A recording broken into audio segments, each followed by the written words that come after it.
Eyvallah abi, çok sağ olasın.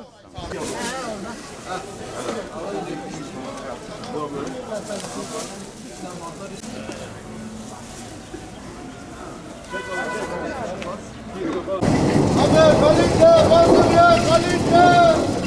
Washington.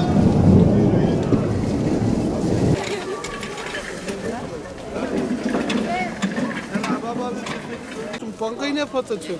Bunu çek abi bu fakiri. Allah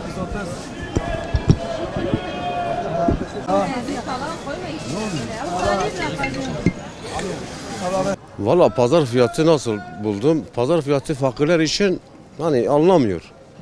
Gerçekten de anlamıyor. Zaten artık millet artık ne yapacağını bilmiyor. Siz de görüyorsunuz zaten bir poşet alıyorsunuz 300-400 milyon. Ben kendim aldım. Sabah aldım. Valla 360 falandı.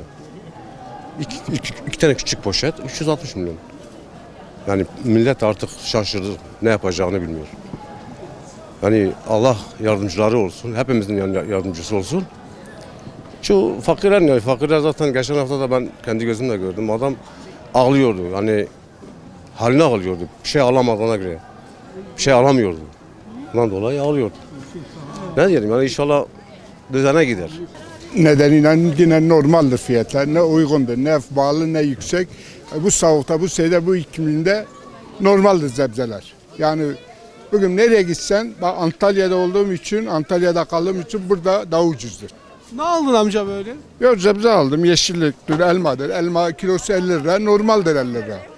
10 liranın, 100 liranın değeri kalmamış. Valla fiyatlar pahalı. Millet alamıyor. Millet işsiz, güçsüz.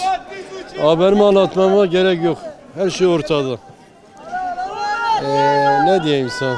Allah yardım etsin herkese diyorum. Ne aldın abi? Ne aldım? Balık aldım, biraz havuç aldım. Başka ne aldım? Bu gördüğün 250-300 milyon paradır. Pazar fiyatı iyidir, normaldir. Yani şartlara göre normaldir. Ama bazı insanlar var şikayetçi oluyor, o da şeyleri yerinde değil. Pazar normaldir. Her şey alabiliyoruz, her şey boldur. Elma aldım, domates aldım. Şimdi daha bir şeyler alacağım. Elmayı kaça aldın? 50 normaldir.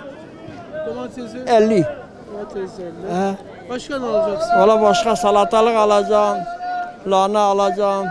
Ondan sonra kardeşime söyleyeyim portakal alacağım, mandalina, her şey alacağım. Allah'a şükür her şey boldur. Eyvallah abi, çok sağ olasın.